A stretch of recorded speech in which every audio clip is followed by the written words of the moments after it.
നമ്മൾ കാണേണ്ടുന്നൊരു സ്വപ്നമാണ് നമ്മൾ മരിക്കുന്ന ദിവസം സ്വപ്നം കാണണം. ഇരുന്നിങ്ങനെ ആലോചിക്കുക. ഉറക്കത്തിൽ സ്വപ്നം കാണില്ലല്ലേ പറയുന്നത്. നമ്മൾ ഇടയ്ക്കിടയ്ക്ക് ഇങ്ങനെ എപ്പോഴെങ്കിലുമൊക്കെ ഇങ്ങനെ ആലോചിക്കണം, ഞാൻ മരിക്കുന്ന ദിവസം അങ്ങനെ സ്വപ്നം കാണാം. ഞാനിങ്ങനെ ഇരുന്ന് ആലോചിക്കുക എന്തൊക്കെ നടക്കും. ഉടനെ വാട്സപ്പിൽ മെസ്സേജ് വരക്കും, ഇതാ ഇന്ന ആൾ മരിച്ചിരിക്കും.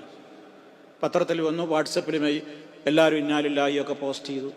ഒക്കെ എല്ലാവരും ഭയങ്കര സങ്കടവും ദുഃഖമൊക്കെ അറിയിച്ചു. കഴിഞ്ഞു. ഞാൻ പറഞ്ഞില്ലേ, വസ്ത്രക്കാരോ ഊരി മാറ്റി വെള്ള പുതപ്പിച്ച് കിടത്തി. ബന്ധപ്പെട്ടവരൊക്കെ, വരാൻ പറ്റാവുന്നവരൊക്കെ സന്ദർശനത്തിന് വരും, അല്ലാത്തവരൊക്കെ ദുആ ചെയ്തേക്കും. എത്രയും പെട്ടെന്ന് മയ്യത്ത് കുളിപ്പിക്കണ്ടേ എന്ന് ചർച്ച ഉണ്ടാവും കുടുംബത്തിൽ. വേഗം കുളിപ്പിക്കുക, എപ്പോഴാണ് മയ്യത്ത് കുളിപ്പിക്കുന്നത്? അപ്പോഴേക്ക് എൻ്റെ അഡ്രസ്സും പേരും ഒക്കെ പോയി. ഇതുവരെ ഇനീഷലും പേരും അതിൻ്റെ വാലും ഒക്കെ ഉണ്ടായിരുന്നു, ഒക്കെ പോയി, എല്ലാം പോയി. പിന്നെ മയ്യത്ത് കുളിപ്പിക്കണം എപ്പോഴാ ജനാസ എടുക്കുന്നത്? മയ്യത്ത് നേരത്തെ ദൂരത്തുനിന്ന് വരുന്ന ആളുകളുണ്ടാവും.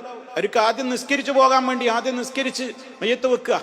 ആൾക്കാരങ്ങനെ നമ്മൾ പരസ്യം, അപ്പോൾ വാട്സപ്പിൽ മെസ്സേജ് ഇങ്ങനെ പോയി, FB-യിൽ മെസ്സേജ് ഇങ്ങനെ പോയി, ഇതാ നിസ്കാരം സൗകര്യാർത്ഥം നേരത്തേക്ക് നിസ്കരിക്കുന്നുണ്ട്, ഇന്ന പള്ളിയിലാണെങ്കിൽ ഇന്ന ഖബർസ്ഥാനിലാണ് ഖബറടക്കുന്നത്. ആളുകൾ വരുന്നു പോകുന്നു, ചർച്ച ചെയ്യുന്നു, കൂട്ടമായി അവിടെ കുറെ ആളുകൾ കൂടുന്നു, പുറത്ത് കുറെ ആളുകൾ കൂടുന്നു.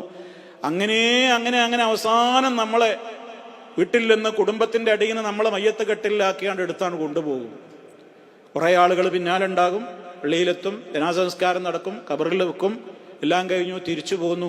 നമ്മളിങ്ങനെ ആലോചിക്കുക, സൂര്യൻ അന്നും സമയത്ത് ഉദിക്കും, സമയത്ത് അസ്തമിക്കും, വാഹനങ്ങളൊക്കെ ഓടും, ഫ്ലൈറ്റുകൾ സഞ്ചരിക്കും, ബസ്സും കാറും ഒക്കെ പോകും, ആളുകളൊക്കെ ഭക്ഷണം കഴിക്കും, സുഖങ്ങളിൽ അർമാദിക്കും, എല്ലാം പോകും.